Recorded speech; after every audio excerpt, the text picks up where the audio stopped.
오늘도 주 안에서 평안하시기를 바랍니다. 강건하십시오. 예, 하나님이 우리와 함께 하십니다. 아멘. 어떤 집의 주인이 잠시 여행을 떠나게 되었답니다. 그래서 그는 하인을 불러 자기 아이를 맡기면서 이렇게 부탁을 했다고 그래요. 아기를 잘 보살피고 아기의 옷은 늘 깨끗하게 빨아주시오. 자, 이윽고 시간이 흘러서 주인이 돌아오게 됐습니다.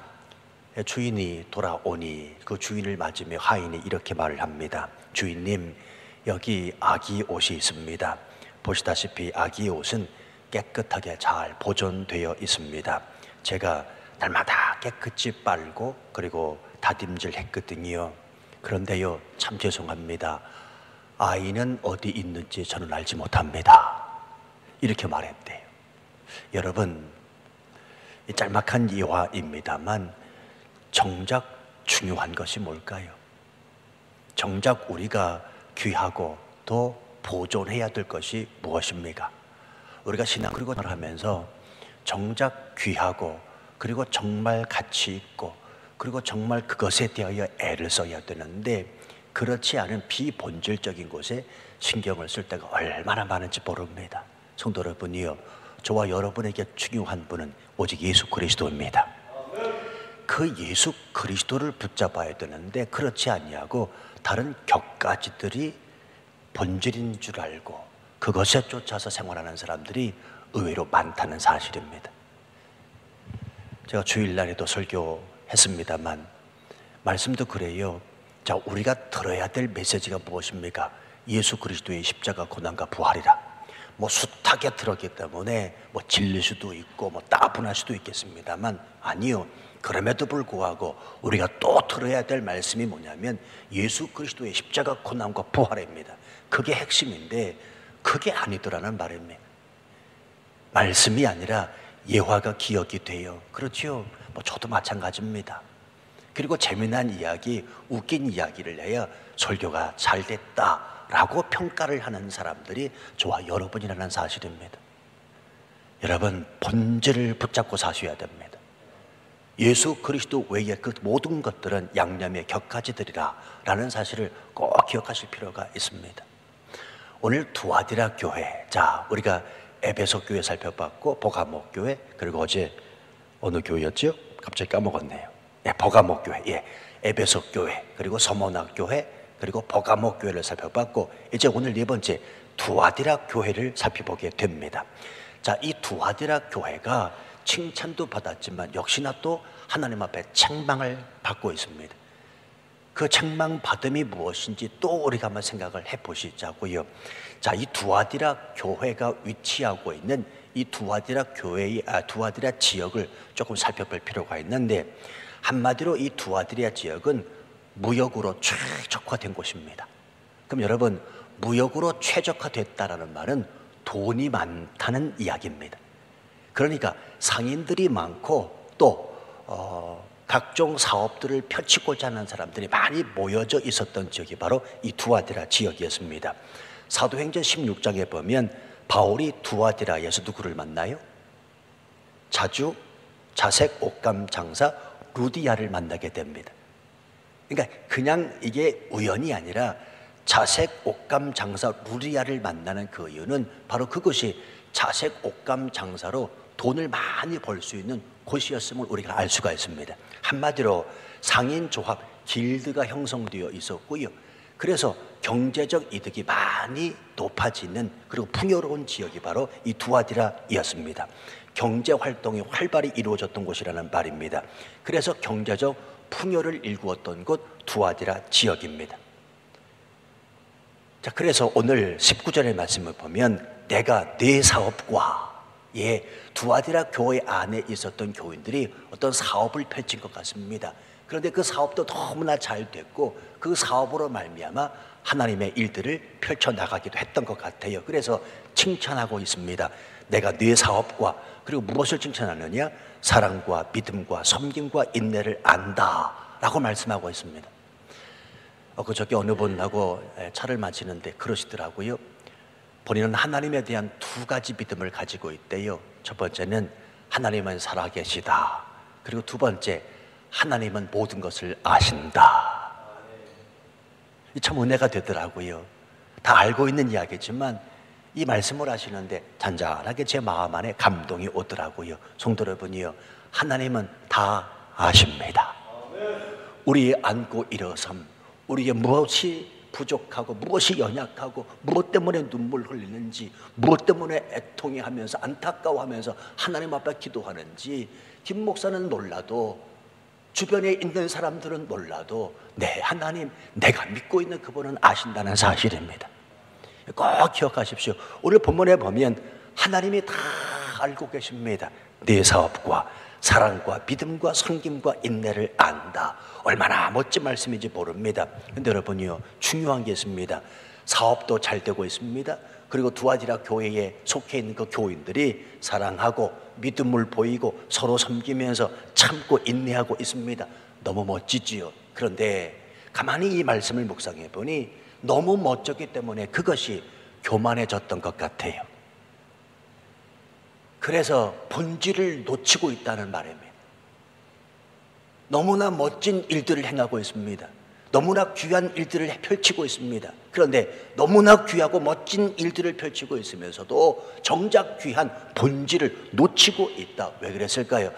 아마 모르긴 몰라도 교만하지 않았을까 싶습니다.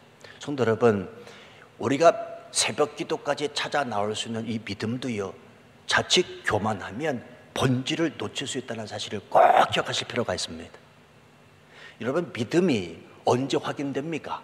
지금 내가 새벽기도 찾아 나왔다고 믿음 있는 것 같습니까? 아니요, 그렇지 않습니다. 내 목에 칼이 들어와 봐야 그때 믿음이 확인되는 거 아니겠습니까? 믿을래 안 믿을래? 그러니까 새벽기도 찾아 나왔다고 믿음 있는 행동이 아니라는 말입니다. 아니, 물론 귀하십니다. 참으로 귀하세요. 그걸 뭐라고 그러는 게 아니라 자칫 새벽기도 찾아 나올 만한 믿음을 가지고 있다는 그것이 교만하여 본질을 놓칠 수가 있다는 말입니다. 내가 교회 일을 이만큼 행하고 있는데, 내가 교회 봉사를 이만큼 행하고 있는데, 내가 직책을 맡아서 이만큼 행하고 있는데 내가 믿음 있는 사람이다. 그것이 자칫 교만하면 하나님을 떠나고 자칫 본질에서 벗어날 수 있음을 꼭 기억하실 필요가 있다는 말입니다. 그러니까 너무 멋진 일 아닙니까, 여러분? 네 사업과 사랑과 믿음과 섬김과 인내를 한다. 하나님이 인정하시는 일입니다. 네 나중 행위가 처음 거보다 많도다. 예수 그리스도께서 말씀하고 있습니다. 근데 그것이 교만하여 결국 하나님으로부터 떠났고 하나님으로부터 책망을 받는 두아디라 교회와 교인들이 되었다는 사실입니다. 그래서 20절 말씀 보세요. 내게 책망할 일이 있노라.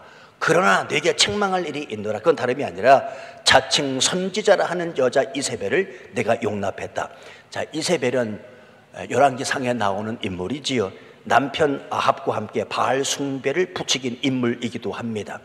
아마도 이세벨을 통해서 어떤 두아디라 교회는 신비로운 체험을 경험하고자 했던 것 같아요.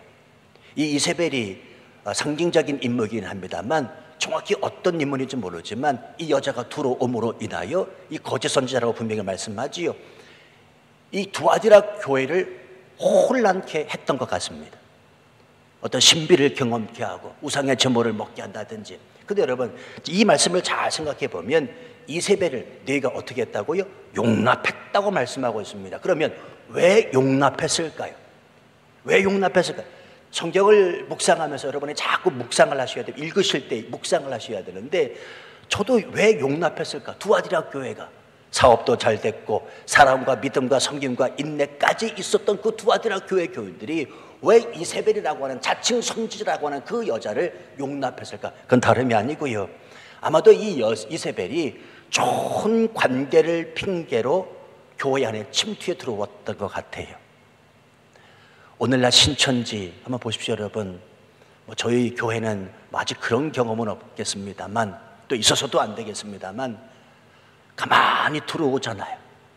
그리고는 1년, 2년, 3년, 심지어는 5년까지 자기 정체를 드러내지 않는다고 그래요. 그리고는 사람들과 좋은 관계를 맺어갑니다. 성가대도 들어가고 교사도 하고. 그럼 얼마나 좋은 관계를 맺겠습니까? 그렇지요. 그러다가 자기 자신에 대한 정체를 비로소 드러내기 시작을 합니다. 그래서 교회를 혼란케 만드는 경우도 있다는 거 아니겠습니까? 아니 그게 실질적으로 있대요. 정말로 있답니다. 여러분이 실감을 안 하셔서 그렇지, 예를 들면 지금 내 옆에 앉아 계신 이분이 갑자기 어느 날 확 변해가지고 말이죠, 나와 이런 좋은 관계를 맺었던 분인데 갑자기 변해가지고 이상한 소리를 한다든가 그러면 어떻게 하시겠냐고요. 지금 제가 가만히 살펴보니 지금 두아디라 교회 안에 이세벨이 침투하고 있습니다. 자칭 선지자라 하면서 신비로운 체험을 일삼고 우상 숭배에게 우상 바쳐졌던 그 음식을 먹게 하는 일들이 있었던 것 같아요. 그래서 혼란케 됩니다. 그런데 더 중요한 게 있습니다. 이런 문제가 있을 때 두아디라 교회가 하나님 앞에 찾아 나왔으면 좋았을 텐데 21절 보세요. 또 내가 그에게 회개할 기회를 주었으되 자기의 음행을 회개하고자 하지 아니하였도다. 회개하지 않고 있습니다. 성도 여러분, 하나님은 막무가내의 하나님이 아니라는 사실을 꼭 기억하실 필요가 있습니다. 우리가 잘못하면 하나님은 반드시 우리에게 회개할 기회를 주십니다. 그 회개할 기회를 주셨을 때 놓치지 않는 것이 지혜로운 사람입니다. 바로 그 사람이 하나님을 끝까지 지속적으로 붙잡고 있는 예수 믿는 사람이라는 것입니다. 여러분, 회개할 기회가 주어졌을 때 회개함이 옳고요, 회개해야 하나님의 은혜를 받아 누릴 수가 있습니다. 사람이 멸망하는 것은 죄 때문이 아닙니다. 사람이 지옥불에 던져 들어가는 것은 죄 때문이 아니라 회개하지 아니했기 때문이라는 사실을 꼭 기억하실 필요가 있습니다. 다윗을 보십시오. 아니 그가 어떻게 하나님 앞에 합한 사람이 됩니까? 근데 그가 잘했던 게 있습니다. 시편 53편을 읽어보십시오. 그러면 눈물을 흘리면서 베갯잇을 적시면서 구구절절 하나님 앞에 통회하며 회개하고 있습니다. 그 회개하는 모습을 하나님이 기쁘게 여기셨다는 사실입니다. 저도 목회하면서 이렇게 보면요, 뭐 다른 성도들 참으로 많습니다만 정말 하나님 앞에 바르게 살고자, 그 하나님의 내가 무엇인지 알고자 깨닫고 날마다 회개하는 삶, 날마다 회개하는 삶. 여러분, 회개한다는 게 눈물 흘리며 콧물 흘리며 그런 게 답니까? 아니지요. 회개한다는 말은 내 교만했던 마음이 예수 그리스도를 닮는 겸손한 마음으로 하나님 나를 바꾸어 주옵소서. 왜냐하면 교만은 용수철이거든요. 끊임없이 튀어나오거든요. 안 그렇습니까? 제가 그래요. 제가 잘하는 것 같습니다. 이것도 잘하고 저것도 잘하는 것 같아서 은근히 교만이 침으로 올 때가 있습니다. 그럴 때마다 또 하나님 앞에 엎드려서 회개하는 거죠. 저는 이런 의미에서 새벽기도가 얼마나 좋은지 몰라요. 나 새벽기도가 없었으면 어떡할 뻔했을까. 참 그 예전에 부교육자 시절에 나가 목회하면 난 반드시 새벽기도 없어버리겠다. 왜 이런 생각을 했는지 모르겠습니다. 그것도 교만이었죠. 저는 새벽기도가 너무 좋아요. 왜? 하나님 앞에 끊임없이 회개할 수 있으니까. 우리는 끊임없이 하나님 앞에 회개해야 됩니다. 하나님이 바라보시는 사람, 하나님의 마음에 합한 사람은 회개하는 사람이기 때문에 그렇습니다. 두아디라 교회와 두아디라 교회 교인들은 이세벨이 들어왔습니다. 교회를 혼란스럽게 하고 어지럽힐 때에 하나님을 붙잡고 다시 회개했으면 좋았는데 회개하지 않는 것이 더 큰 문제였다는 사실입니다. 그래서 오늘 성경에 보면 하나님께서 하시는 말씀이 있는데 22절 말씀부터 회개하지 않는 자들이 받을 심판에 대해서 말씀하고 있습니다. 침상에 던질 터이요, 가늠하는 자들도 환난 가운데 더 던지고, 또 23절 내가 사망으로 그의 자녀를 죽인다. 여러분, 죄의 삭은 사망이지요. 죄의 삭은 사망이라는 말은 구원받지 못한다는 말입니다. 뭐 죄졌기 때문에 하나님이 번개를 쳐서 죽인다, 그런 말씀이 아니라 죄의 삭은 사망이라 그는 구원받지 못한다, 천국 백성 되지 못한다, 지옥불에 들어간다는 사실입니다. 이 말씀의 맥을 한번 잘 생각해 보세요. 두아디라 교회 안에 이세벨이 들어왔습니다. 교회를 혼란스럽게 합니다. 아마 모르긴 몰라도 이세벨이 또 혼란스럽게 만든 것 중에 하나가 뭐냐면 물질적 풍요를 누리고 있는 그 두아디라 교회 교인들을, 경제적 풍요를 이루고 있는 그 두아디라 교회 교인들에게 어떤 물질로 인해서, 돈에 관계된 일들로 인해서 혼란을 일으켰을 수도 있었습니다. 그렇잖아요. 여러분, 교회 안의 문제는 다름이 아니라 돈 문제입니다. 사람 간의 관계 문제에 있어서도 돈 문제입니다. 그렇죠? 한번 잘 생각해 보세요. 결국 돈이 결부되어 있다는 사실 아십니까? 경제적 풍요를 누리고 있습니다. 그래서 교회가 세워졌습니다. 그러면 그 교회는 얼마나 좋을까요? 치앙마이 중앙교회 돈이 좀 많았으면 좋겠어요. 예, 치앙마이 중앙교회 돈이 좀 많아가지고 마음껏 하나님의 나라 확장을 위하여 이렇게 저렇게 쓰임 받았으면 너무너무 좋겠어요. 제가 지난 주일에 밑에 내려가서 우리 재정보고에서는 안수입사님하고 같이 얘기를 나눴어요. 밖에서 치앙마이 중앙교회를 보면 아주 돈이 많은 교회처럼 보이나 봐요. 저 그것도 행복해요. 예, 감사해요. 근데 아니거든요. 그래서 제가 그런 얘기를 했어요. 이 교회 돈이 좀 많았으면 좋겠다. 왜냐하면 하나님의 일을 확장을 하다 보면, 하나님의 일을 하다 보면 필요한 게 돈이거든요. 근데 여러분, 돈이 많으면 좋을 듯 싶지만 사실은 그 돈 때문에 교회가 파탄되고 교회가 깨지고 분쟁이 일어난다는 사실 아십니까? 교회의 문제는 다른 거 아닙니다. 그래서 순간 제가 또 바꿔서 그래, 이게 은혜로다. 지금이 은혜다. 돈 없어서 하나님 앞에 또 기도하고 또 열심히 나가는 것, 이게 은혜일 수 있겠다. 지금 두아디라 교회의 문제는 다름이 아니라 자칭 선지자라는 이세벨이 침투에 들어와서 경제적 풍요를 누리고 있는 그 교회 안에 교인들을 유혹했던 것 같아요.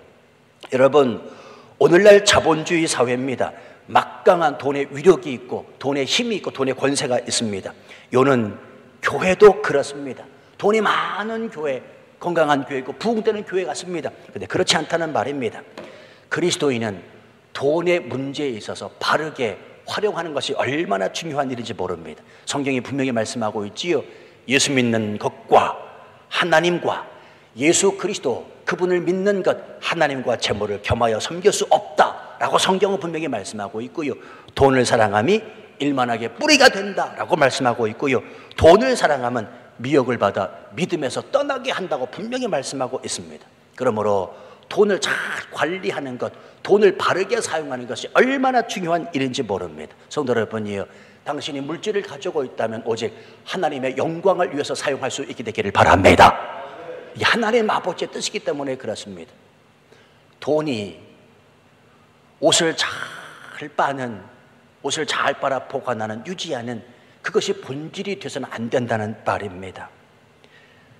우리에게 있어서 본질은 돈이 아니라 오직 예수 그리스도 그분이시기 때문에 그렇습니다. 어떤 분이 참 교회 일에 열심을 내요. 누구라고 말씀을 드리면 다 아시는 분이니까. 봉사도 열심히 하고요, 이런 일도 하고 저런 일도 열심히 해요. 근데 결정적으로 주일날 교회 안 나와요. 이거 어떻게 받아들여야 되는지. 예? 참 목회를 하다 보면 별의별들이 다 있어요. 열심히 이것도 하고 저것도 열심히. 근데 결정적으로 교회 안 나. 물론 못 나오시는 이유도 있는 거 압니다.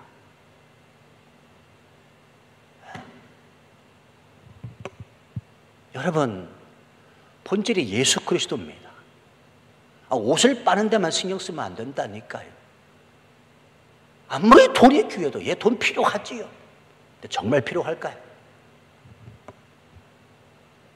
오직 예수 그리스도 그분 앞에 엎드려 있는 것이 지혜라는 사실을 꼭 깨달을 필요가 있습니다. 지금 두아디라 교회에 대해서 하나님이 말씀하고 있습니다. 그럼에도 불구하고 그들은 회개하지 않습니다. 그래서 하나님의 진노를 받을 수밖에 없다는 겁니다. 그래서 오늘 성경에 보면 재미나요. 24절 말씀에 보면 이게 냉소적 표현인데, 두아디라에 남아있어 이 교훈을 받지 아니하고 소위 사탄의 깊은 것을 알지 못하는 너에게 말하노니 다른 짐으로 너에게 질 것이 없다. 외면하고 있습니다. 아주 냉소적 표현입니다. 하나님이, 예수님께서 이렇게 말씀하고 있습니다. 그러시면서 오늘 본문의 핵심 구절이 있는데 그게 25절입니다. 다만 너희에게 있는 것을 내가 올 때까지 굳게 잡으라 말씀하고 있습니다. 너희에게 있는 것이 무엇입니까? 저와 여러분이 지금 가지고 있는 것이 무엇입니까? 하나님을 향한 믿음인 줄로 믿습니다. 우리에게 주어진 하나님의 말씀인 줄로 믿습니다. 그 믿음과 말씀을 굳게 잡으라고 오늘 말씀하고 있습니다. 그러면서 이기는 자와 끝까지 내일을 지키는 그에게 만국을 다스리는 권세를 주신다 말씀하고 있지요. 28절 내려와 보시면 내가 꼭 그에게 무엇을 줍니까? 새벽별을 주리라. 영광의 빛, 생명과 승리를 상징하는 새벽별 예수 그리스도, 그분과 함께하는 하나님의 은혜가 주어진다는 놀라운 축복의 말씀을 하고 계십니다. 성도 여러분, 우리 오늘 하루 살아가면서 오직 예수 그리스도가 내 삶의 본질이 될 수 있도록 성령께서 이끄시는 삶 살아가시기를 주님의 이름으로 축원합니다. 그것이 옳고 그것이 바르고 그것이 참이기 때문에 그렇습니다. 옷을 빠는 일에 신경 쓸 것이 아니라 예수 그리스도 그분만이 내 삶의 소망이요 내 모든 것 되십니다라고 고백할 수 있었으면 좋겠어요. 돈이 우리를 유혹할 수 있습니다. 물질이 또 사람이 나를 유혹할 수 있습니다. 그럼에도 흔들리지 아니하고 말씀과 믿음에 굳건히 서서 주의 뜻을 이룰 수 있는 우리 모두가 되시기를 주님의 이름으로 축원합니다. 기도하겠습니다. 아버지 하나님, 우리 오늘 하루도 어떻게 살아가야 될는지, 일평생 살아가면서 어떻게 살아가야 될는지 말씀해 주셔서 감사합니다. 주여, 우리가 잘못한 것 또 하나님 앞에 회개하는 자리 주셔서 감사합니다. 이 기도가 회개의 기도이오니 기쁘게 받아주시고 주의 뜻을 이루며 살기 부족함이 없는 우리들 되게 하여 주옵소서. 예수님 이름으로 기도하옵나이다. 아멘. 하늘의